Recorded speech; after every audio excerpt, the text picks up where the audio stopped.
Hi, this is Edward Lowe, Senior Editor at Motortrend, and today we're in Hokkaido, Japan. Although if you took a close look around, you'd swear you're in Germany. Behind me is the Nissan GTR. We're at the first official photo shoot for the car. I've actually already driven the car in Germany, and that's exactly what this facility feels like. Nissan engineers have paved an 8-kilometer stretch of roadway for high-speed runs, and they've matched the tarmac, they angle the roads, even down to the street signs, to make it look and feel exactly like the surfaces and the driving experience you'd get off the Autobahn. There's only 2 cars, there's 5 US magazines, and we're all fighting to get shots of the car. We're the only one doing this kind of video though, so stick with us. Nissan's Rikubetsu Proving Grounds is buried deep in the woods of northern Japan, so getting there is a bit tricky.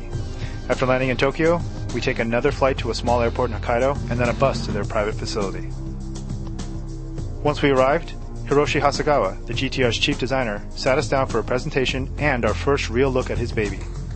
A cool fact about Hasegawa is that he helped design some of Nissan's most famous sports cars, including all 3 generations of the Silvia and the last generation R34 Skyline GTR.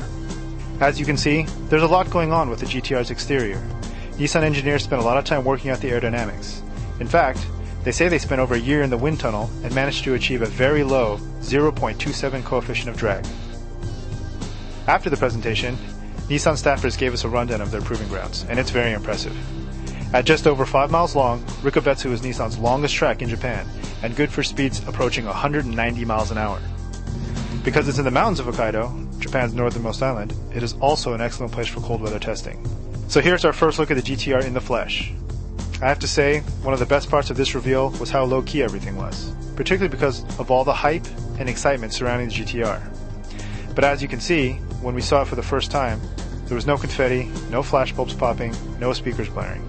Just some car guys pulling back a sheet and turning into a bunch of excited kids. Unfortunately, that couldn't last all day.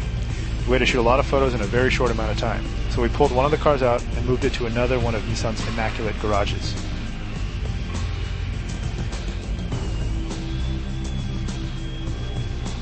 Motortrend photographer Mark Bramley chose this location to stage the unveiling photo you see on page 42 of the December issue. Funny thing is, Mark needed some guys to put on jumpsuits and pose as Nissan technicians. So who does he ask? Chief designer Hasegawa and Nissan's PR guy Shingo Suzuki. Yep, we have a shot of the GTR designer unveiling his baby in Motortrend. To their credit, both Hasegawa and Suzuki were great sports. That's it for now. Next up we move to the track for a closer look at the GTR.